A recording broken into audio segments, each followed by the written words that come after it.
Ready. ओम सर्वे भवन्तु सुखिनः, सर्वे सन्तु निरामया, सर्वे भद्राणि पश्यन्तु, माँ कश्चित् दुःखभाग् भवेत्। असतो मा सद्गमय, तमसो मा ज्योतिर्गमय, मृत्योर्मा अमृतं गमय। ओम शांति शांति शांति। जननीं शारदां देवीं रामकृष्णं जगद्गुरुं पादपद्मे तयोः श्रित्वा प्रणमामि मुहुर्मुहुः। नमस्कार। आज रामकृष्ण मिशन बड़ौदा की इस शिविर में हम श्री रामकृष्ण देव का एक जो प्रसिद्ध वचन है कि साधक को अपने आध्यात्मिक जीवन के लिए विश्वास की बहुत आवश्यकता है, ये विश्वास को लेकर आज हम थोड़ी चर्चा करेंगे। श्री रामकृष्ण देव ने एक बड़ा सुंदर उदाहरण दिया है। भक्तों से कहते हैं कि देखो, दिन में आकाश में तारे नहीं दिखते, क्या इसका मतलब ये है कि आकाश में तारे ही नहीं है?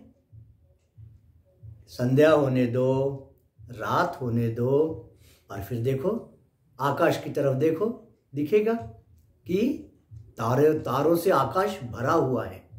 उसी प्रकार जो लोग इस ईश्वरी सत्ता को नहीं मानते, ईश्वर का अस्तित्व नहीं मानते, ईश्वर की क्या आवश्यकता है, यह कहते हैं वे ये नहीं जानते कि ईश्वर कितना आवश्यक है, और क्योंकि ईश्वर की धारणा उन्हें नहीं है, ईश्वर क्या चीज है ये वो समझे नहीं है। इसलिए इस प्रकार का मनुष्य एक, जिसको हम कहते हैं कि तर्क करता है कि ईश्वर की क्या आवश्यकता है, किसने ईश्वर को देखा है? जैसा हम आलू प्याज बैगन देखते हैं बाजार में, क्या वैसा ईश्वर दिखता है? ये लोग तर्क करते हैं। अरे ये सब जो आध्यात्मिक पुरुष है वो सब ऐसे ढोंगी होते हैं, ज्यादातर इक्का दुक्का कोई होंगे सब, लेकिन बाकी सब ऐसा तर्क करते हैं। ऐसे से नहीं चलेगा।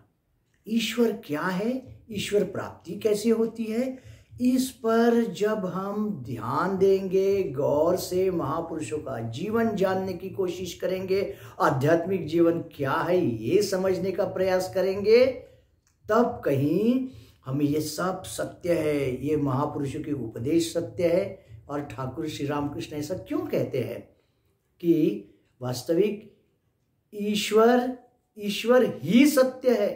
आप सभी जानते हैं, नरेंद्रनाथ ने श्री रामकृष्ण देव को पूछा था, क्या महाशय आपने ईश्वर को देखा है? और श्री रामकृष्ण देव ने क्या जवाब दिया था?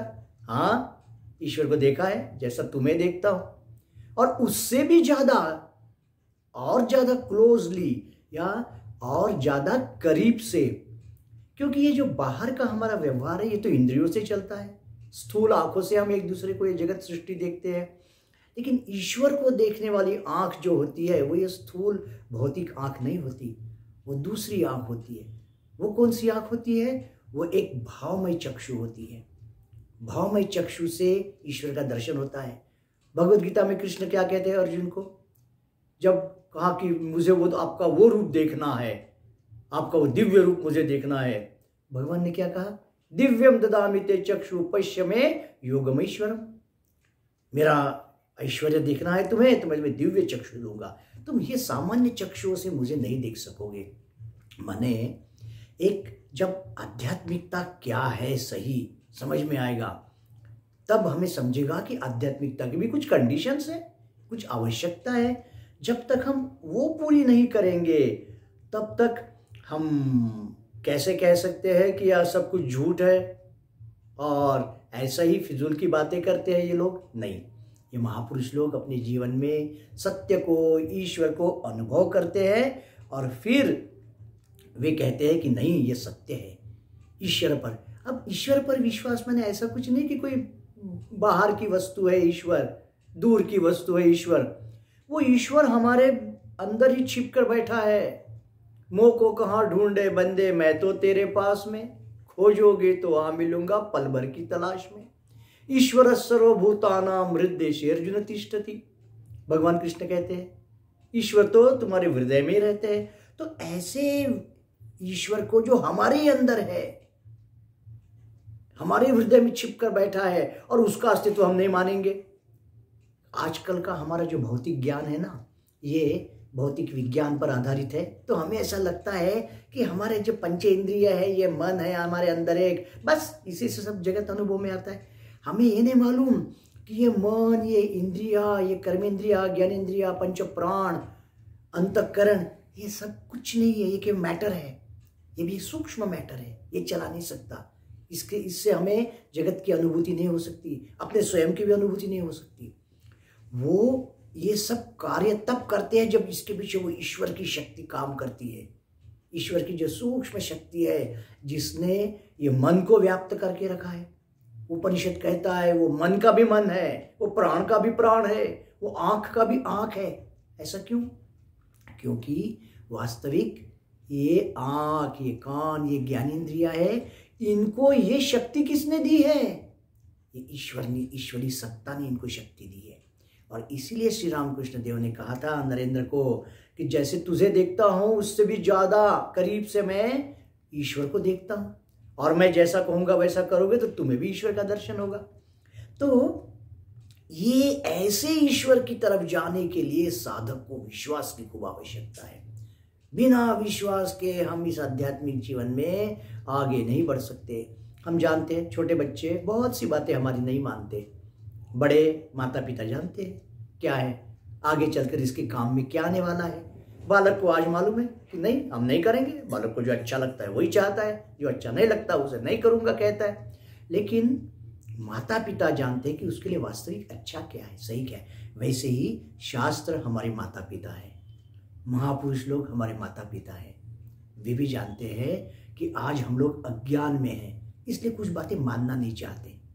लेकिन ये अगर हम मानेंगे तो इसमें हमारा ही कल्याण है, और इसमें हम लोगों का ही एक फायदा है बहुत बड़ा, जो कि जन्म जन्म से हम ये अज्ञान के चक्कर में घूम रहे हैं, भटक रहे हैं, सुख दुख भोग रहे हैं।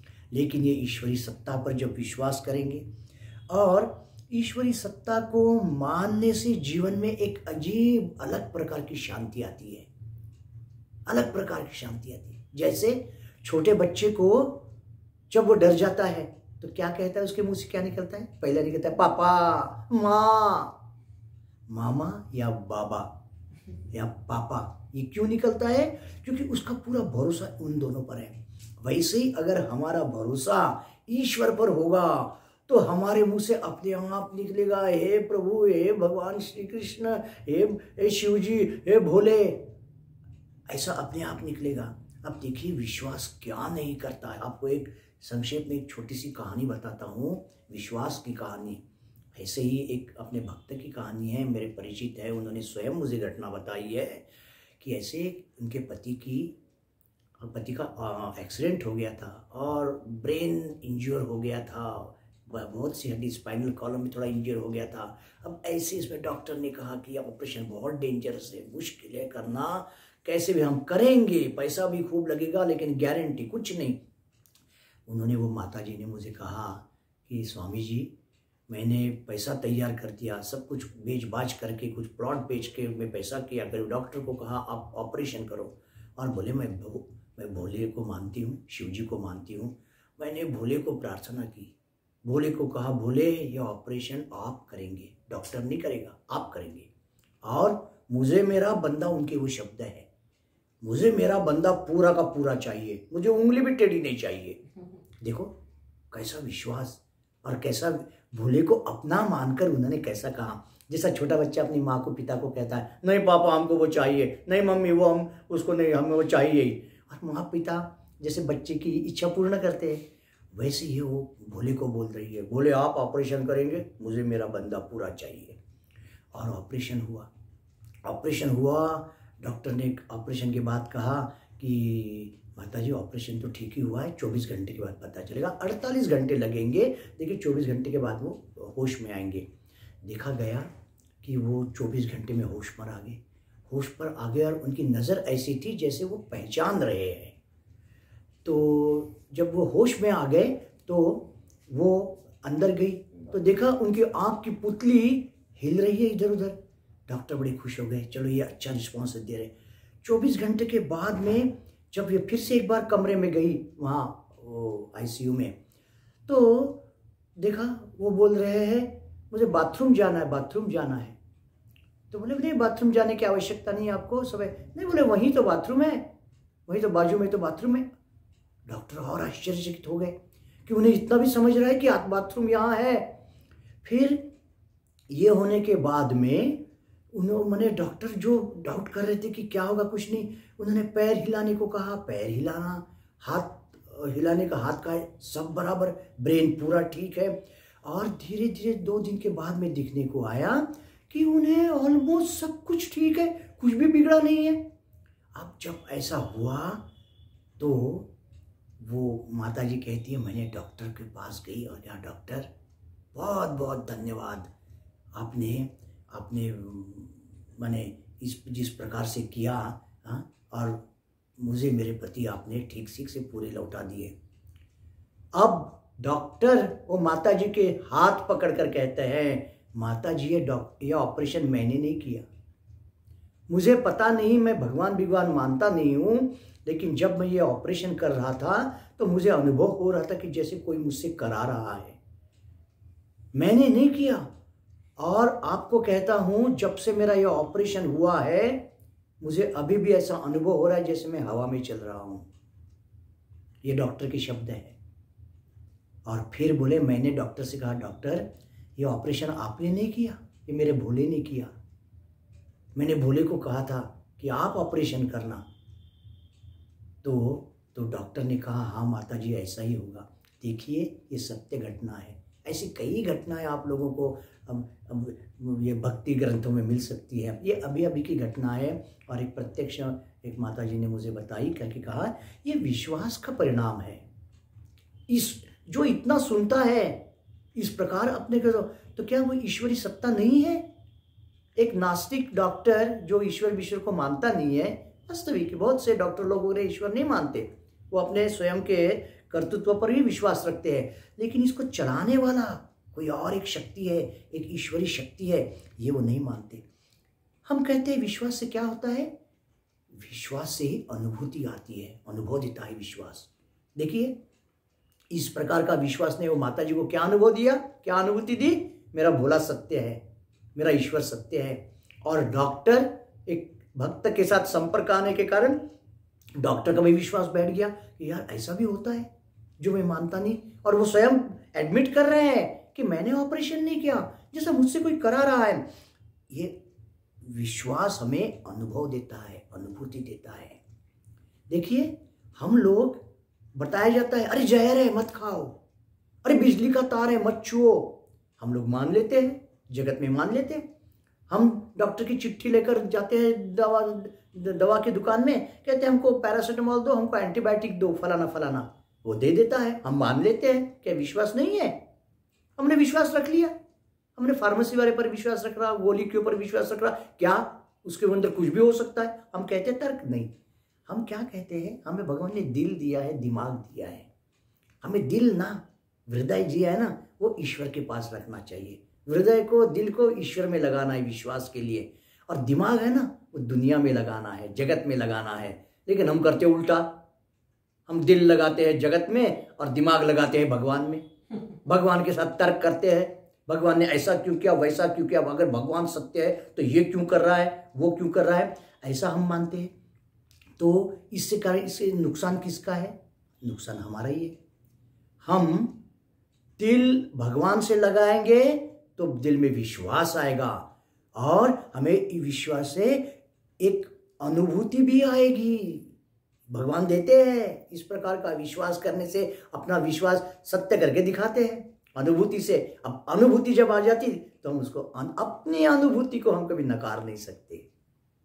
हमारा जो अनुभव है वो हमें स्वीकार ही करना पड़ता है। इसलिए ये जो हमारे इंद्रियों का खेल है, इंद्रियों का जगत है, ये इंद्रियों का जगत जैसा हमें दिखता है वैसा नहीं है पूरा।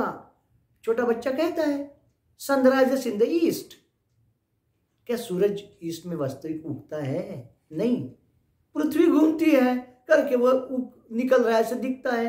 तो हमारी आंख तो हमें ठगा रही है क्या? लेकिन हम मानते हैं इसको, जो समझते हैं साइंस वो मानते हैं, लेकिन जिनको ये साइंस का सत्य मालूम नहीं है, वो बोलते नहीं सूर्य इधर से निकलता है उधर डूबता है।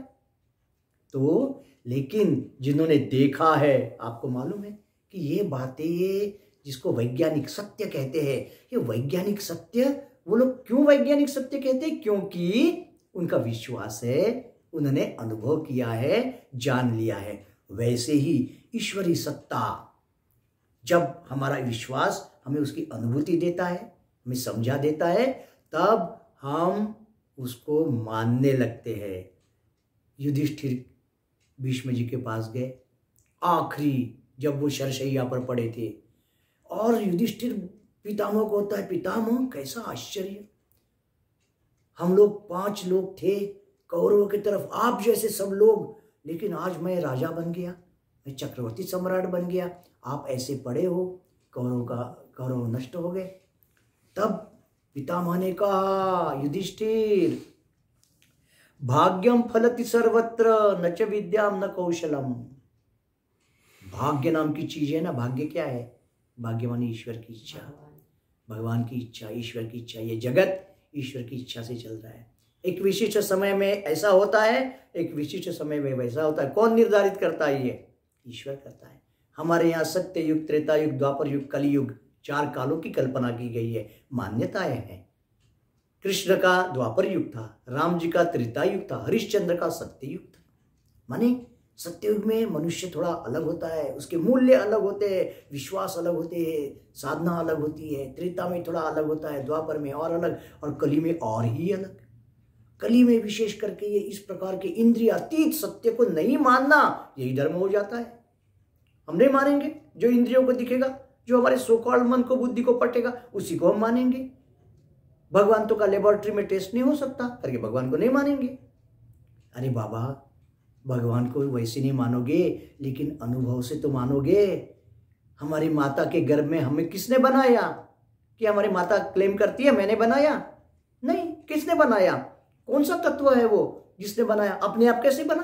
अपने आप ग्राउंड में कभी बिल्डिंग बनती है क्या? नहीं बनती, अपने आप नहीं बनती, कोई बनाने वाला है। ये सृष्टि कैसे बनी? हम बोलते क्रिएटर है। हर चीज के पीछे एक कर्ता होता है, सृष्टिकर्ता। वैसे सृष्टि के पीछे भी एक सृष्टिकर्ता है, क्रिएटर है, और वो ये जगत को निर्माण कर रहा है। जैसे हमारा घर हम बनाते हैं, वैसे दुनिया उसका घर है, दुनिया उसने बनाई। इसलिए हम आध्यात्मिक जीवन जीने वालों को इस प्रकार का ईश्वर पर ऐसे अटल विश्वास होना चाहिए। ईश्वर है किसी भी हालत में, अच्छा बुरा होना जाना वो तो चलता है, कभी अच्छा होगा, कभी बुरा होगा, कभी रात्रि होगी, कभी दिन होगा, लेकिन ईश्वर पर ऐसा विश्वास हमें रखना पड़ेगा, तब हमारा ये आध्यात्मिक जीवन सफल हो सकता है। बस भगवान श्री राम कृष्ण देव से हम यही प्रार्थना करते हैं कि हमें ऐसे ही उनके चरणों में दृढ़ विश्वास दे, और हम आध्यात्मिक जीवन में इसी प्रकार आगे बढ़ते रहे। ओम शांति शांति शांति। हरि ओम तत्सत। श्री राम कृष्णार्पणमस्तु।